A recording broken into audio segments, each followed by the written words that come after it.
This is Trend Following Radio, where great thinking comes alive. Nobel Prize winners, legendary traders, best-selling authors, and the pros that know what drive us irrational human beings. I am your host, Michael Covel. Not filtered, raw, honest.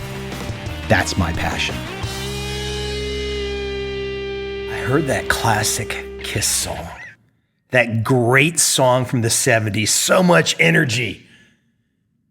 The first thought that popped to my mind, the film, The Hangover Part 2, played out in Bangkok, Thailand.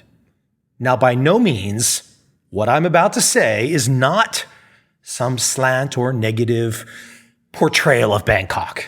Bangkok is a cool city. But when I hear that Kiss song, and I think of The Hangover Part 2, let me tell you something about Asia, if you've not yet traveled there. The Hangover Part 2, maybe except for a few things, it's 100% true. Now look, I'm not about to try and portray myself as some kind of rock star, wild man, been there, done that, but I have been there and done a few things.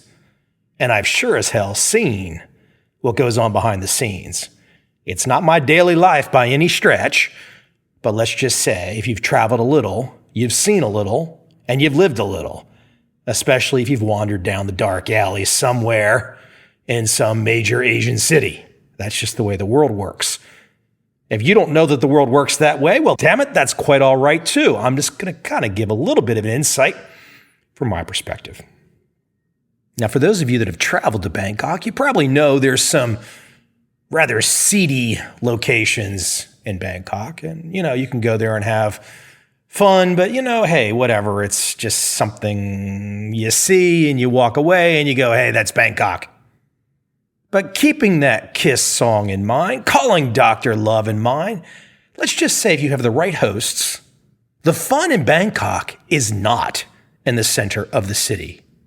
I repeat, it's not in the center of the city. It's in the suburbs. The moral of my story, I don't know if it's really a moral, but the parable of my story, maybe it's not really a parable either. The point, as a young man growing up in America, it would have been bloody fun to find yourself in the suburbs of Bangkok. Now, perhaps you go up the river, so to speak, and you never come back. Or perhaps you just go there and you know where the bottom line of depravity is. You experience something and you have a crazy memory to tell the son years into the future, or perhaps not tell the son. But just a little side tangent to reflect on some of the things that I've seen inspired from that song, right? Hits you right in the gut, right in the solar plexus. A wake-up call to where I want to go today. Because yes, I really don't want to sit here and talk about crazy, insane Hangover Part 2 adventures in Bangkok. I mean, I could. If we were sitting down over a beer or something like that, I could surely recount things. But if you've never been, get on a plane and go. I mean, if you're bored out of your mind, if you're at the desk job and you need a sudden dose, a taser to the heart, an electric shock treatment to wake you up, 2 paddles to the chest to give you a little energy to get up and go. Now, that just might be needed to wake you up for the next entrepreneurial venture or trade or whatever. Sometimes that stuff is needed. And for those of you out there, the good religious boys that say that stuff is not needed for me, I don't say there's anything wrong with that perspective either. I'm just passing along insights. One can take these insights and turn my podcast off, or they can keep listening. Let me do the pivot, the turn, as they might say in some Southeast Asian countries. Rare fi. Let me turn right. Let me go straight into a tweet that I caught that mentioned me. If momentum trading worked, he'd keep it to himself and wouldn't have to sell books. It's all tea leaves and chicken bones. Now, I'm not going to address this because I need to be defensive. I don't really care. I make my work. I do what I do for those people that enjoy it. I'm going to flat out say what I do is not for everybody. Most people can't handle it. They don't want to handle it. They want something safe. Even if safe is not really safe, that's what they want. They don't want strident. They don't want opinionated. They don't want direct. They don't want blunt. I'm not for everyone. I'm clearly not for this guy either. Now, there's going to be two areas that I want to touch on here real quick, just to give you a perspective, a life perspective. What can I take out of a simple tweet like that that's complaining about selling books or complaining that momentum doesn't work and it's tea leaves and chicken bones? What can I take out of that? Well, first off, this guy's got a problem with money. He's got some deep-seated concern that somebody out there is making money. Now, in this particular instance, he's whining that I've made some money selling some books. Well, I've sold over 150,000 books, so yes, that's made me a little money. So what? Ray Dalio has traded a multi-billion-dollar fund for decades and has made billions. And you know what I say? A long round of applause for Ray Dalio, for anyone that has the success. What we don't want to do is hear that somebody has made a buck and immediately reach for, we're jealous, we're envious, we're hating. Oh, they dress it up. They dress it up to make it look like they're these objective critics that are telling the audience out there about some noble perspective they have. What a bunch of shit. I know a lot of people are critics of Ayn Rand and her work, like The Fountainhead and Atlas Shrugged. And I can understand it. Look, a 60-page speech from John Galt, yeah, it drags on. But what she gets at, the essence, man makes something. He's inspired, he's driven, maybe he doesn't even know why, and he's driven to create. That is the life force. That's what we all want, man. We don't want to be this snivelly little whiny motherfucker who's on Twitter complaining that some guy sold a book or some guy made a buck or whatever. Don't be that guy. That guy's worthless. He knows he's worthless. That's why he's on Twitter saying that kind of stuff. You know, that's just the way it goes. I feel fortunate that I can create work for people that like my work. And also, the added benefit, I get the nut jobs. I get the crazy people that openly declare me as El Diablo, the devil, the great Satan, the awful person. How fortunate that my creations can cause that much angst inside someone. Because let's face it, my stuff is pretty motivating. It's inspirational. It's not negative. I mean, it's negative if you've built your worldview, if you've built your inner ego on something that all of a sudden has been proven wrong, incorrect, muddy, shitty, and you wasted time.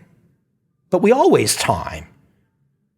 That's the whole point of life. We waste time until we find the right way. And when we find the right way, why complain? Be very Buddhist about it. Thank you. I'm now at peace because I know a better way. That in of itself is a better way. I mean, I'm sure this guy is one of these people that always will say, where's the actionable insight? The actionable insight. My God. When Ed Seykota says that everyone gets what they want, that is actionable insight. If you don't understand it, okay, I get that. Or if you don't want to understand it, okay, I get that. But actionable insight is anything that changes you in that moment to something better. That's what we all want. So I hope until the day that I'm no longer on this planet, my critics complain that I make money. I hope that's on my grave tombstone. Covel made money. What a noble calling. That's what we're all striving to do. I mean, look at the current partisan divide. When you boil it all down to its essence, it's just a debate about money. Who gets the money and how do they get it? That's it. Who gets the money and how do they get it? Do they get it via government or do they get it via their hand? That's it, my friends. All of this stuff on the cable news shows is just a glorified confusion of that simplicity. Government giving you the money or you getting the money. So the trick becomes, how do you figure it all out? How do you dissect it? Literally dissect. I still remember, and I don't recall if I've said this on this podcast before, but in high school we had this older gentleman who was the teacher, and it was dissection day, pig dissection day. My father's a doctor. My father told me when he dissected a cadaver in med school, he said by the time lunch came around, they literally sat at the table with the body that they were cutting up and ate lunch at the table. They just didn't care. It wasn't really relevant.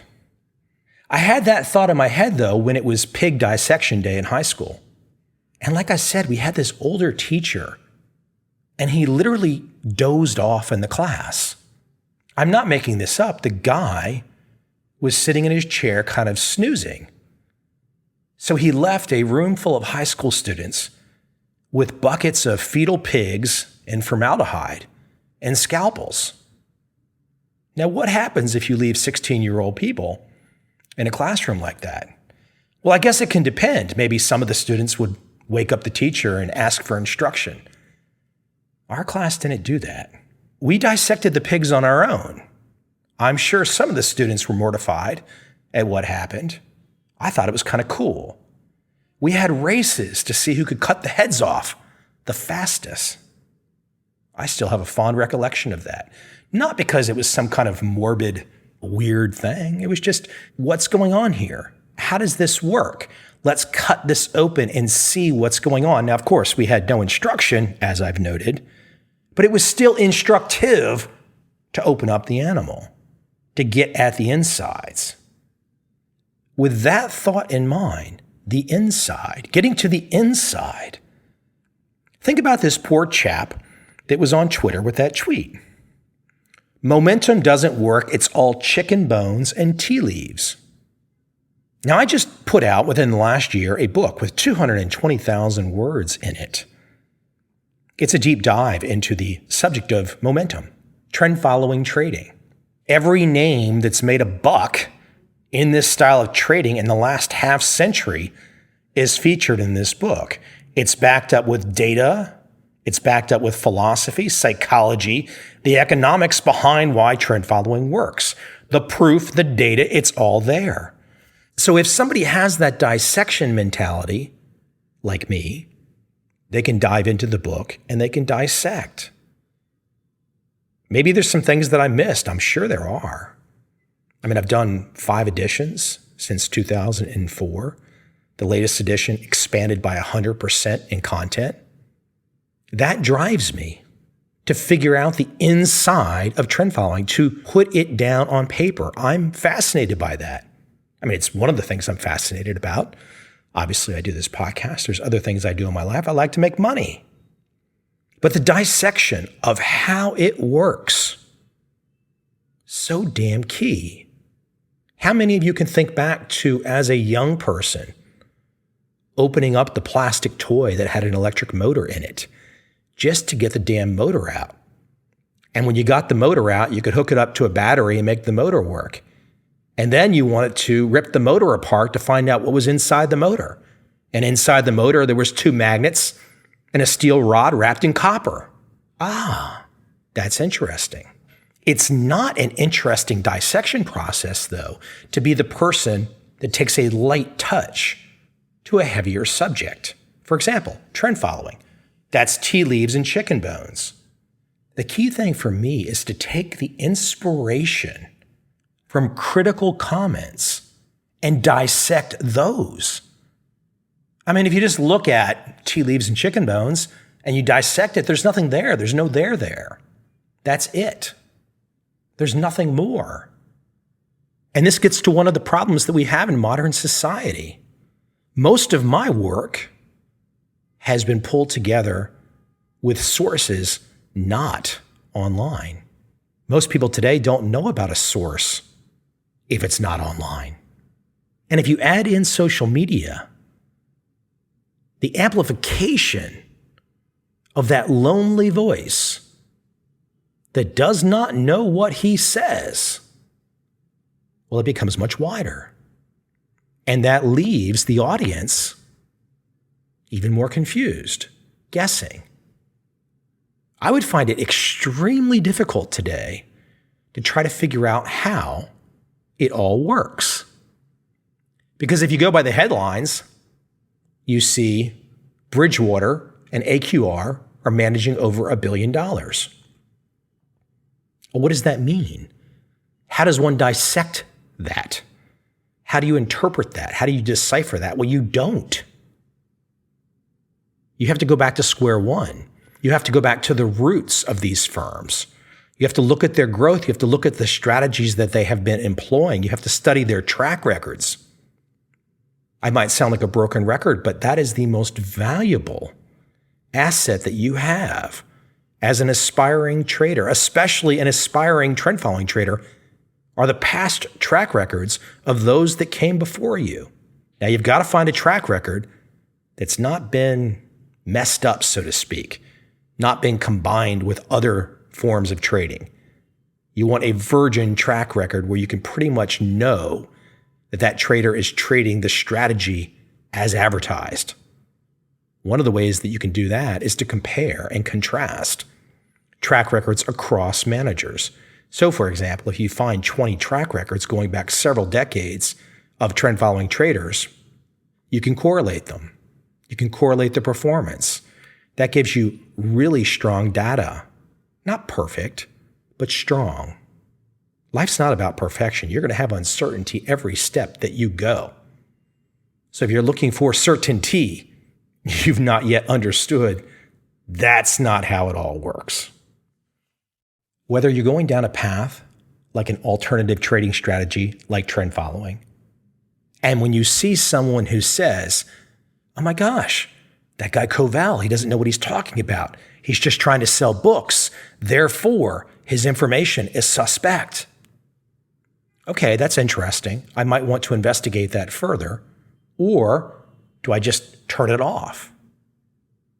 If I went to the political world, the legal world, now for me, in this modern age, I enjoy writers, thinkers like Alan Dershowitz, an attorney who specializes in civil liberties.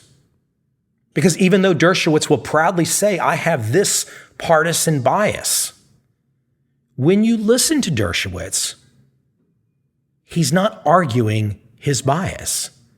He's trying to get to the essence of whatever it might be. Most recently, it's been Trump. But he's trying to get to the essence. He's dissecting. He's cutting the pig open. We should all wake up every damn day and say, what are our personal unknowns? And seek them out. What do we not know? And do we even know what we don't know? I'm kind of getting to the Donald Rumsfeld quote that we all know, the unknown unknowns and all that kind of thing, and it goes on for a paragraph. But that's what we all want for a richer life.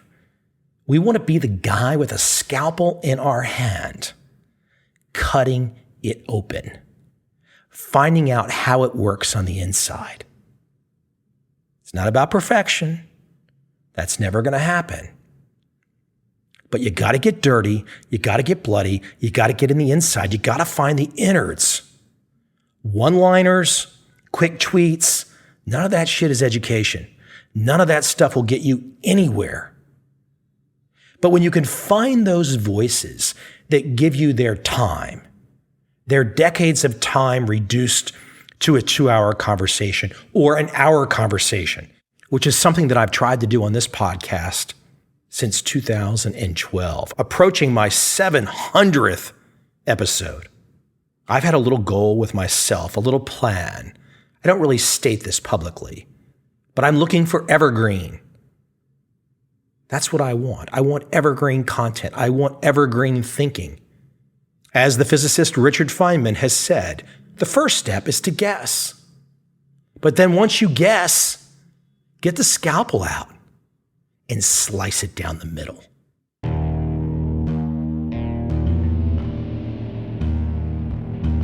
I see a time when those awake will understand how to make money in up, down, and surprise markets.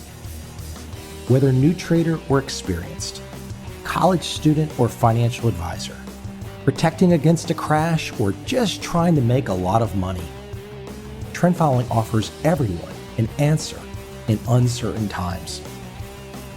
To get started immediately, send me an email, michael@covel.com.